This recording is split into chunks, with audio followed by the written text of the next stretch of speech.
Hello friends, welcome to our channel.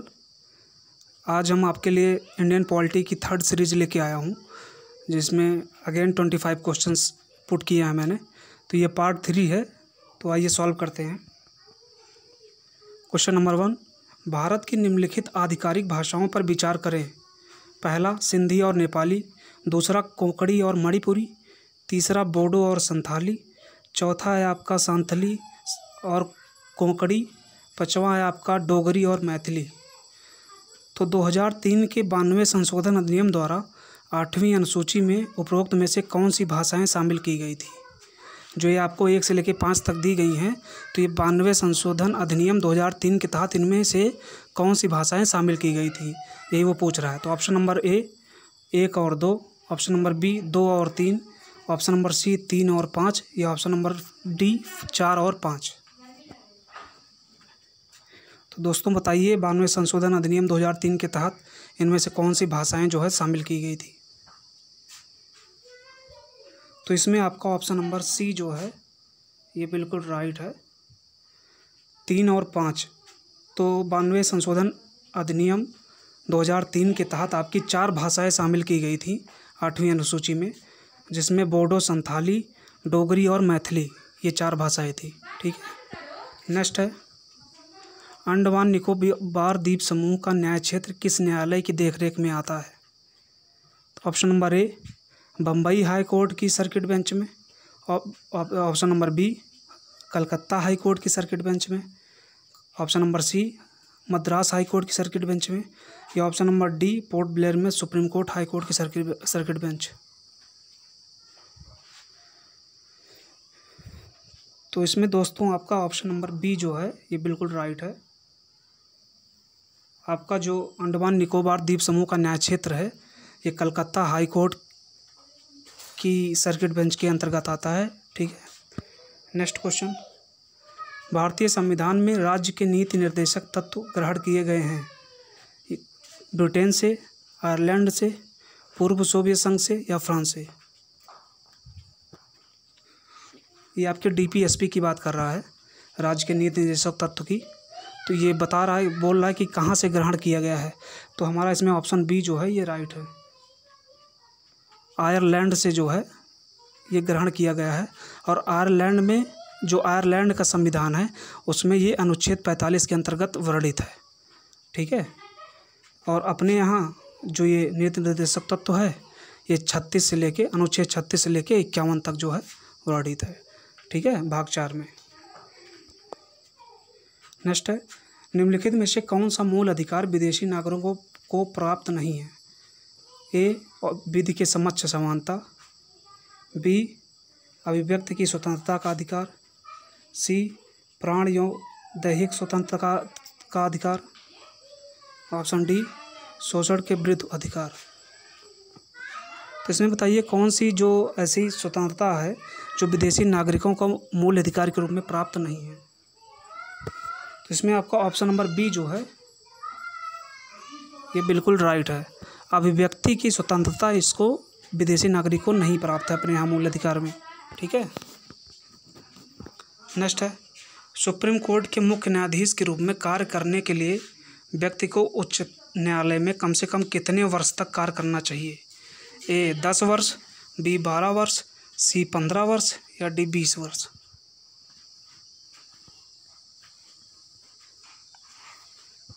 तो यहाँ पे ऑप्शन नंबर ए जो है आपका बिल्कुल वो राइट है।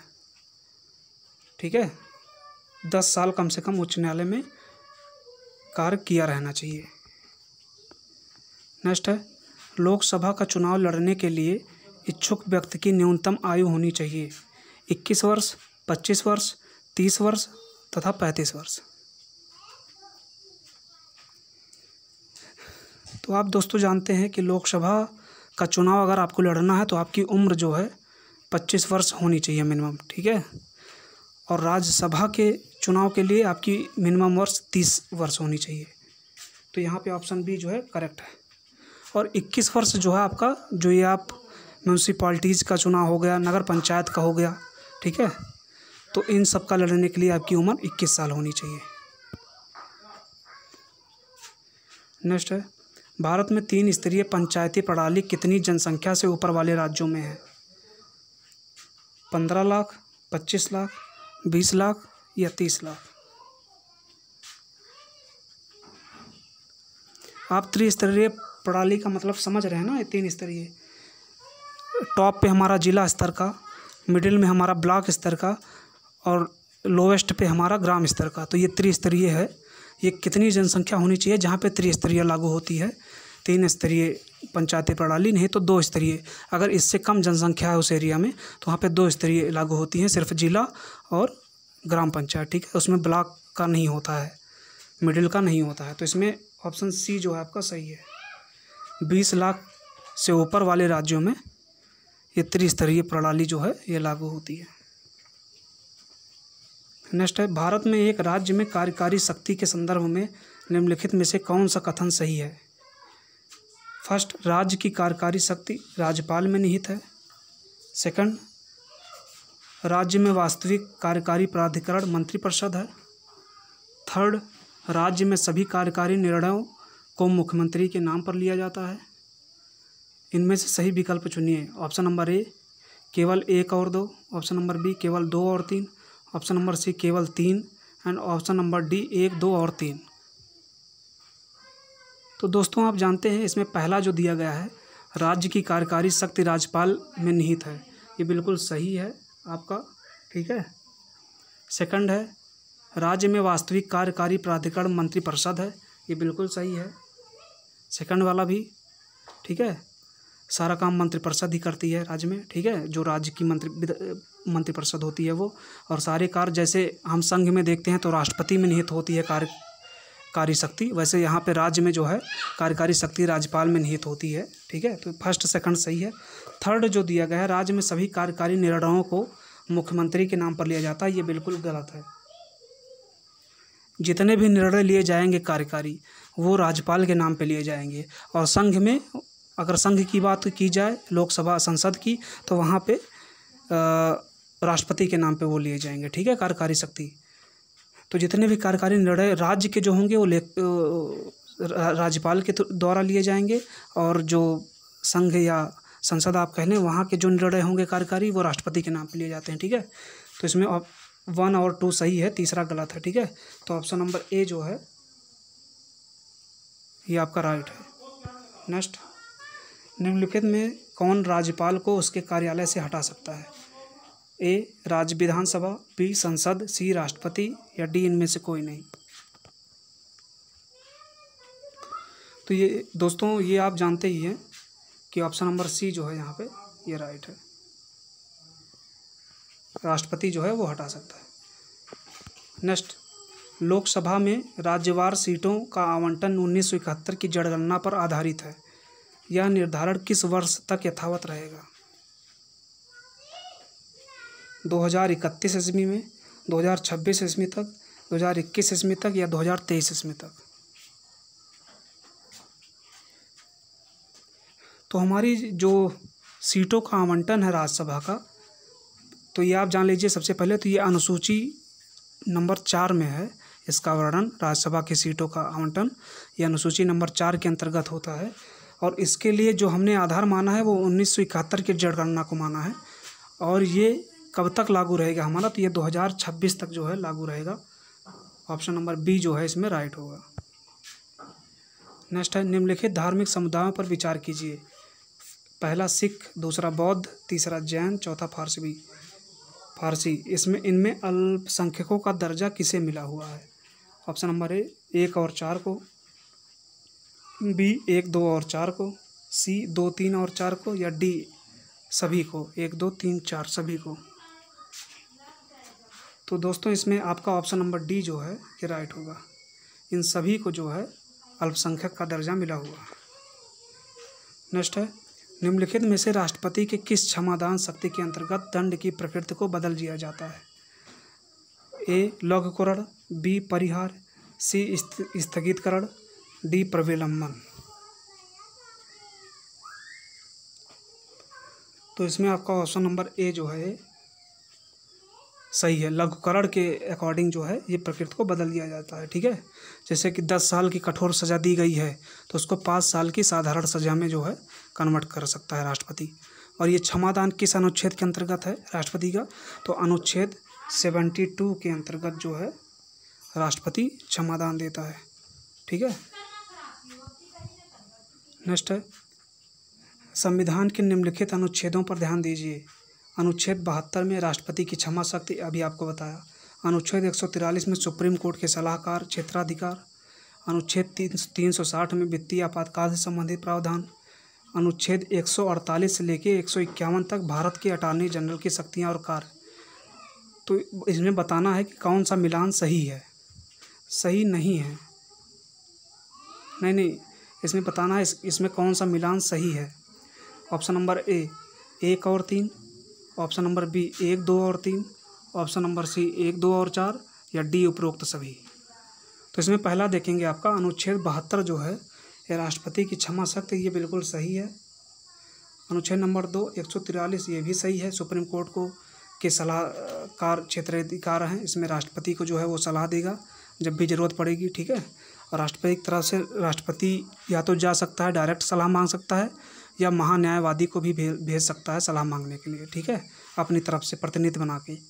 अनुच्छेद 360 ये भी सही है, वित्तीय आपातकाल से संबंधित है।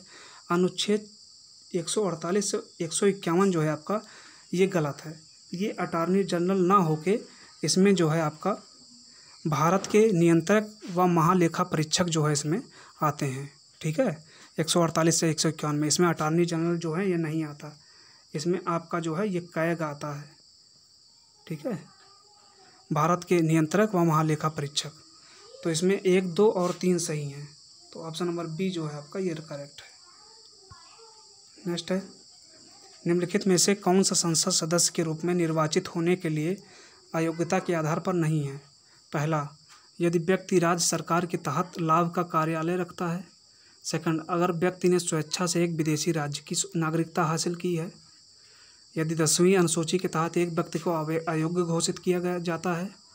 चौथा है, अगर व्यक्ति को निवारक हिरासत कानून के तहत गिरफ्तार कर लिया गया है तो या उसे रोक दिया गया है। तो इसमें आप पहला देख रहे हैं कि राज्य सरकार के तहत लाभ का कार्यालय रखता है तो वो सदस्य के रूप में अयोग्यता के आधार पर है, वो अयोग्य है। अगर व्यक्ति ने स्वेच्छा से विदेशी राज्य की नागरिकता हासिल की है दूसरे में तो ये भी अयोग्य है। तीसरा, अगर 10वीं अनुसूची में क्या है आपका दल बदल कानून है, अगर वो दल बदल कानून के तहत अयोग्य घोषित किया गया है तो भी वो अयोग्य है। तो ये इसमें चौथा जो है ये आपका सही है, ये अयोग्यता के आधार पर जो है ये नहीं है, मतलब इसको आधार नहीं माना जा सकता कि इस आधार पे अयोग्य नहीं घोषित किया जा सकता। तो इसमें ऑप्शन नंबर बी जो है केवल 4 ये सही है, ठीक है। अच्छा जी, ये संसद सदस्य होते हैं, इनकी अयोग्यता का वर्णन किस अनुच्छेद में है? तो ये आप जान लें कि आर्टिकल 102 में जो है इनकी अयोग्यता का वर्णन है, ठीक है। अनुच्छेद 102 में इनकी संसद के सदस्यों की अयोग्यता का वर्णन किया गया है। नेक्स्ट है, भारतीय संविधान की 6ठी अनुसूची किन 4 राज्यों में अनुसूचित क्षेत्रों और अनुसूचित जनजातियों के प्रशासन और नियंत्रण से संबंधित है? तो ऑप्शन नंबर ए है Manipur, Mizoram, Tripura, Nagaland. Option number B है Assam, Meghalaya, Tripura, Mizoram. Option number C है Assam, Meghalaya, Arunachal Pradesh, Nagaland. Option number D है असम, मेघालय, मिजोरम, नागालैंड। तो ये पूछ रहा है कि 6ठी अनुसूची के अंतर्गत कौन से 4 राज्य आते हैं जो अनुसूचित क्षेत्र और अनुसूचित जनजातियों के प्रशासन और नियंत्रण से संबंधित हैं। तो इसमें आपका ऑप्शन बी जो है ये राइट है। एक्चुअली 5वीं अनुसूची में जो है इन चारों राज्यों को छोड़कर बाकी सारे राज्य जो है जिनमें अनुसूचित क्षेत्र हैं या अनुसूचित जनजातियां हैं उनके प्रशासन और नियंत्रण की बात कही गई है, लेकिन अनुसूची 5 में इन 4 राज्यों के बारे में कुछ नहीं कहा गया है। तो ये इनके लिए एक स्पेशल अनुसूची बनाई गई है जिसको 6ठी अनुसूची कहते हैं, ठीक है। तो 6ठी अनुसूची में इन 4 राज्यों को जो है रखा गया है अलग से, ठीक है। बाकी सारे राज्य जिनमें अनुसूचित जनजातियां और अनुसूचित क्षेत्र हैं वो 5वीं अनुसूची के अंतर्गत आते हैं। नेक्स्ट, भारत के संविधान के निम्नलिखित अनुसूची में से कौन सा नया राज्य बनाने के लिए संशोधित किया जाना है? पहली अनुसूची, दूसरी अनुसूची, तीसरी अनुसूची या चौथी अनुसूची। तो इसमें दोस्तों ऑप्शन नंबर ए जो है ये करेक्ट होगा। पहली अनुसूची जो है उसमें भारत और उसके संघ राज्य क्षेत्रों का वर्णन किया गया है। तो ये जो भी राज्य बनाने से संबंधित हुआ या भारत संघ से संबंधित हुआ, ये पहली अनुसूची में ही आएगा। ठीक है। नेक्स्ट है, भारत का संविधान भारत के सुप्रीम कोर्ट को केंद्र और राज्यों के बीच विवादों का निर्णय किस क्षेत्र के तहत लेने का अधिकार देता है?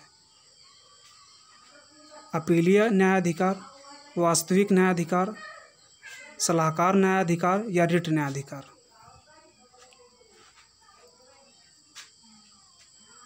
मतलब जो केंद्र और राज्यों के बीच विवाद होता है उस पर सुप्रीम कोर्ट किस न्यायाधिकार के तहत जो है निर्णय लेता है?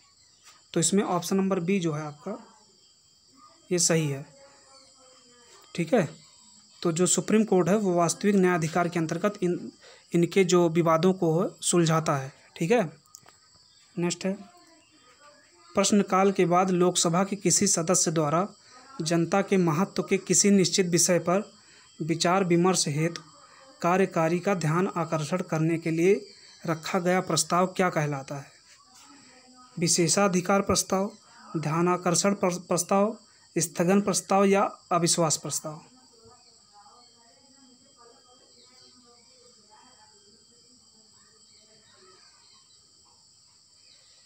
तो किसी निश्चित विषय पर विचार विमर्श हेतु कार्यकारी का ध्यान आकर्षण करने के लिए रखा गया प्रस्ताव जो कहलाता है वो स्थगन प्रस्ताव आपका कहलाता है। ऑप्शन नंबर सी जो है वो राइट है। नेक्स्ट है, निम्न श्रेणियों में से किसके विधेयक केवल लोकसभा में ही प्रारंभ किए जा सकते हैं? ए सामान्य विधेयक, बी निजी सदस्य का विधेयक, सी वित्त विधेयक या डी संविधान संशोधन विधेयक। तो इसमें जो है ये सारे जो है option number A, B and D जो है ये दोनों में पेश किया जा सकता है लोकसभा राज्यसभा में। इसमें जो ऑप्शन नंबर सी है वित्त विधेयक, ये सिर्फ लोकसभा में पेश किया जा सकता है। ठीक है। आप जानते हैं कि धन विधेयक भी जो है वो वित्त विधेयक के अंदर में आता है। सभी वित्त विधेयक जो है वो धन विधेयक नहीं होते, लेकिन सभी धन विधेयक जो होते हैं वो वित्त विधेयक होते हैं। तो ये आप मान लीजिए। ठीक है। तो वित्त विधेयक जो है ये इसकी परिभाषा जो वित्त विधेयक में जो धन विधेयक आता है इसको परिभाषित किया है अनुच्छेद 110 में। ठीक है। और अनुच्छेद 109 में इसकी प्रक्रिया बताई गई है। ठीक है। तो अनुच्छेद 110 के अंतर्गत धन विधेयक को जो है परिभाषित किया गया है, अनुच्छेद 109 के अंतर्गत इसकी प्रक्रिया बताई गई है। और धन विधेयक जो है वो वित्त विधेयक को धन विधेयक कौन करता है? हमने पिछली वीडियो में आपको बताया हुआ है कि लोकसभा अध्यक्ष जो होता है उसको अधिकार है वो किसी भी वित्त विधेयक को जो है धन विधेयक लिख के उस पर साइन करके उसको धन विधेयक बना सकता है। ठीक है। नेक्स्ट, संघ सूची और समवर्ती सूची के विषयों पर कौन कानून बनाता है? लोकसभा, रक्षा मंत्रालय, प्रधानमंत्री कार्यालय, भारतीय प्रतिभूति और विनिमय बोर्ड। तो निम्न में से कौन संघ सूची और समवर्ती सूची के विषयों पर कानून बनाता है? तो इसमें क्लियर ही दिख रहा है आपका ऑप्शन नंबर ए जो है लोकसभा संघ सूची और समवर्ती सूची के विषयों पर कानून बनाती है। ठीक है। नेक्स्ट, संघीय मंत्रिपरिषद में सदस्यों की अधिकतम संख्या कितनी हो सकती है? राज्यसभा की कुल सदस्य संख्या का 15%, लोकसभा की कुल सदस्य संख्या का 15%, संसद की कुल सदस्य संख्या का 15%, कोई प्रतिबंध नहीं। तो संघीय मंत्रिपरिषद जो है इसमें सदस्यों की अधिकतम संख्या जो है वो ऑप्शन नंबर बी जो है आपका लोकसभा की कुल सदस्य संख्या का 15% जो है वो होगा मंत्रिपरिषद की जो संख्या होगी। ठीक है। वो टोटल लोकसभा में जितने सदस्य हैं उनका 15% जो है वो मंत्रिपरिषद के अंतर्गत आएंगे। ठीक है। नेक्स्ट है, स्वतंत्र भारत की प्रथम मंत्रिपरिषद में प्रधानमंत्री सहित कुल कितने सदस्य थे? जब भारत अपना स्वतंत्र हुआ था तो जो उसकी प्रथम मंत्रिपरिषद बनी थी उसमें प्रधानमंत्री सहित कुल कितने सदस्य थे पहली मंत्रिपरिषद में? तो इसमें ऑप्शन नंबर सी आपका जो है 36 ये बिल्कुल राइट है। ठीक है। 36 लोग जो थे वो पहली मंत्रिपरिषद में थे ठीक है, with prime minister, along with prime minister. Lok Sabha आयोजित करने के लिए अपेक्षित गणपूर्ति क्या है? कोरम बोलते हैं ना, गणपूर्ति अनुच्छेद 100 में है, ठीक है। तो गणपूर्ति क्या होनी चाहिए लोकसभा आयोजित करने के लिए? तो ऑप्शन नंबर सी जो है ये करेक्ट है, 1/10 होनी चाहिए, ठीक है। और जब तक गणपूर्ति नहीं होगी तो ये लोकसभा अध्यक्ष को जो है ये अधिकार है कि वो जब तक चाहे तब तक जो है लोकसभा की बैठक को जो है स्थगित कर सकता है, ठीक है। जब तक गणपूर्ति नहीं पूरी होगी तब तक वो जब तक चाहे तब तक स्थगित कर सकता है, जब तक कि ये पूरा कोरम जो है 1/10 का ये पूरा नहीं होगा तब तक वो किसी भी बैठक को अनुमति नहीं देगा। वो जब तक जितनी भी अवधि तक चाहे वो उसको स्थगित कर सकता है, ठीक है। नेक्स्ट है, किस विशेष दिन लोकसभा में अधिकतम कितने तारांकित प्रश्न पूछे जा सकते हैं? ये होगा किसी विशेष दिन। तो किसी विशेष दिन लोकसभा में अधिकतम कितने तारांकित प्रश्न पूछे जा सकते हैं? 15, 20, 25 या कोई सीमा नहीं है। तो विशेष दिन पे जो तारांकित प्रश्न पूछे जाते हैं तो वो 20 होंगे। ऑप्शन नंबर बी जो है ये राइट है। मैक्सिमम 20 तारांकित प्रश्न पूछे जा सकते हैं, ठीक है, इससे ज़्यादा नहीं पूछे जा सकते। मैक्सिमम जो है विशेष दिन अगर मिलता है तो उसमें मैक्सिमम 20 तारांकित प्रश्न पूछे जाते हैं। नेक्स्ट है, भारत का वह प्रधानमंत्री जिसने एक सांसद की हैसियत से, ये सांसद होगा दोस्तों, एक सांसद की हैसियत से संसद के उन सभी संयुक्त अधिवेशनों में उपस्थिति दर्ज कराई जो स्वतंत्र भारत के इतिहास में अब तक संपन्न हुए हैं।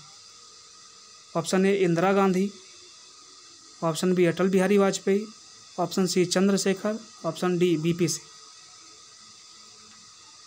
तो इसमें ऑप्शन नंबर बी जो है आपका बिल्कुल करेक्ट है, ठीक है दोस्तों। तो ये आपके 25 क्वेश्चन पूरे हुए और ये जितने भी क्वेश्चन मैं करा रहा हूँ ये क्वेश्चन प्रीवियस ईयर में आए हुए हैं, कुछ पीसीएस में आए हुए हैं, यूपीएसआई में आए हुए हैं, ठीक है। तो ये जितने भी क्वेश्चन आए हुए हैं मैं आपको प्रीवियस ईयर का ही करा रहा हूँ सारे क्वेश्चन, ठीक है। जो इम्पोर्टेंट क्वेश्चन है या जो मुझे लगता है तो मैं अपनी तरफ से भी बना के रखता हूँ इसमें, ठीक है। तो अगर आपको दोस्तों अच्छा लगे तो प्लीज़ लाइक और सब्सक्राइब कीजिए, मैक्सिमम शेयर कीजिए जितना हो सके। मैं अपनी तरफ से पूरी मेहनत कर रहा हूँ, बस आपके सहयोग की थोड़ा सा और ज़रूरत है। तो प्लीज़ लाइक और शेयर ज़रूर कीजिए। Thank you.